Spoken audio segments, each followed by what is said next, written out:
This is the fastest hunk of junk in the galaxy.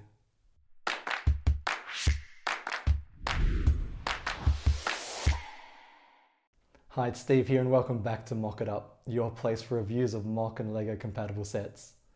In this video, we'll be looking at a mock set of one of the most recognizable spaceships in the Star Wars universe. You know what it is? Yes, it's the Millennium Falcon. I'm sure that there are many connecting brick representations of this iconic ship, with this one here designed by 2 Bricks as their ultimate playset scale rendition with over 3,000 pieces. I personally like that it's not as large as the LEGO UCS Falcon and still packs a lot of detail into its smaller form. This mock set is made by LighTake and I got mine through their website lightake.com with free international shipping for $221 US by using the coupon code MOCKITUP for 15% off. Thank you again, LighTake. Now let's flip the camera and take a closer look.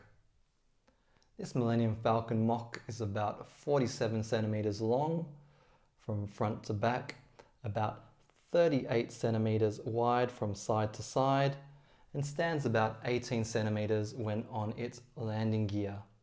The set doesn't come with any printed parts or minifigures, and these were added by me.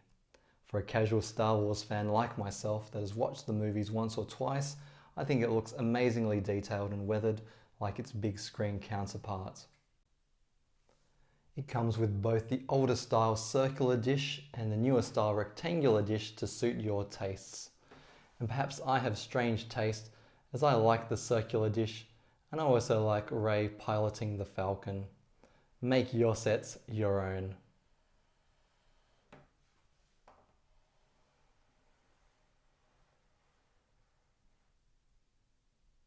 There are fold-away landing gear that can be positioned while the Falcon is perched on its stand. Well done 2 Bricks for this excellent design choice. This makes moving the Falcon between the stand and a flat surface, and vice versa, so much easier. I also really like that there is a folding ramp here to represent a means for minifigures to enter or exit the ship. You might have spotted this Technic style piece protruding here. The build begins with making a frame with long Technic style pieces connected with pins, and then plates are secured to these to create a strong internal structure. Stored on the back of the stand is the rectangular dish, should I ever wish to swap out the circular dish with it.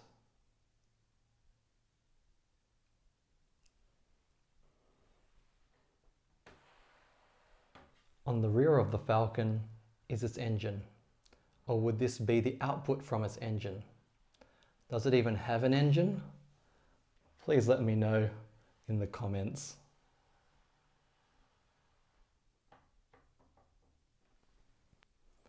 I almost forgot about this additional part of the stand, which is 32 studs long, as a place to display minifigures. It can be connected to the base of the stand here. Now let's get it off the stand and take a look inside. Starting with the cockpit area, the rear section can be flipped open to reveal the rear seats, and the canopy can be removed for access to the pilot and co-pilot. To access the rest of the interior, the top section can be removed as one piece.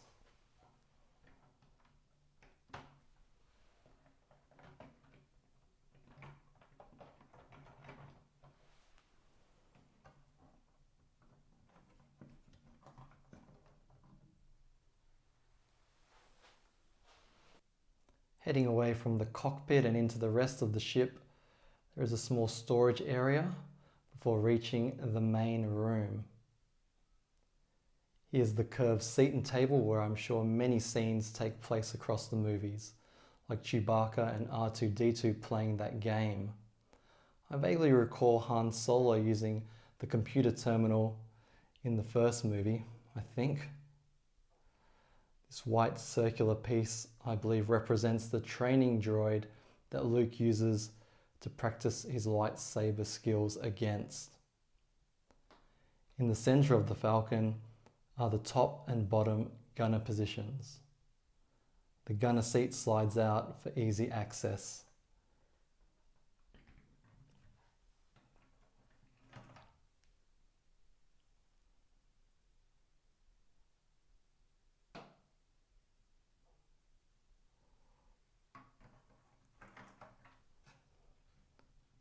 I never quite understood the orientation of this section.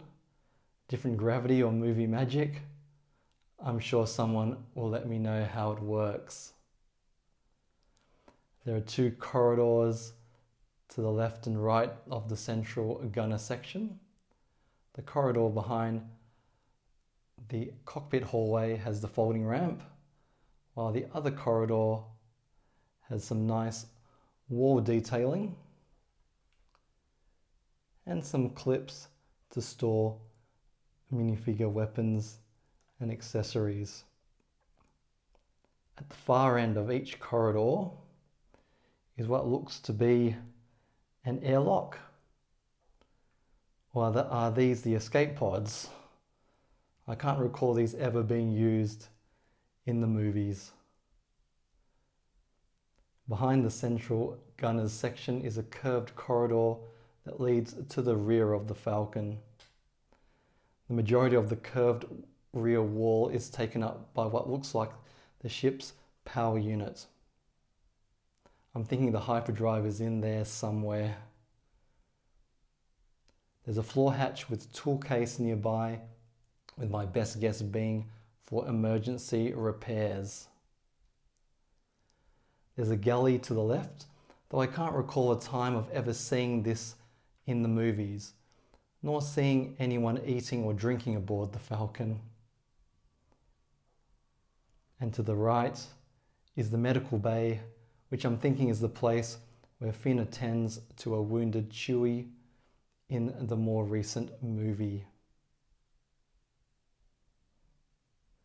Something I uncovered only after completing this build is that the minifigures can't be posed within the interior and then enclosed when fitting the top section back onto the ship, as there is not enough height for them to stand on the floor or sit in the seats. To accommodate this, the height of the walls would need to be increased, which would make the Falcon look boxier and less sleek at this smaller scale. Before fitting the top section onto the ship, any minifigures that are posed inside, except in the cockpit and gunner seats, would need to be removed and perhaps can be stored on the additional part of the stand that we saw earlier. Here's a quick look at the top section, or perhaps of more interest is its underside.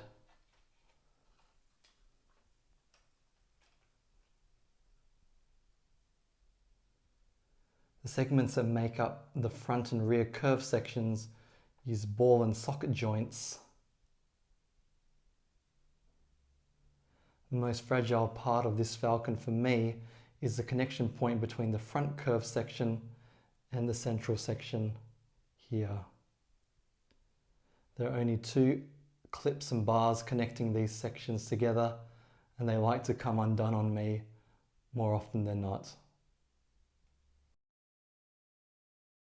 The building process posed no major issues for me.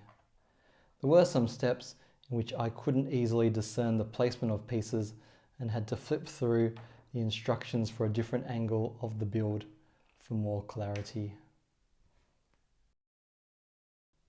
The quality of the pieces is what I would say is 4 out of 5, with 5 out of 5 being reserved for LEGO pieces, and is in line with my previous LighTake MOC sets.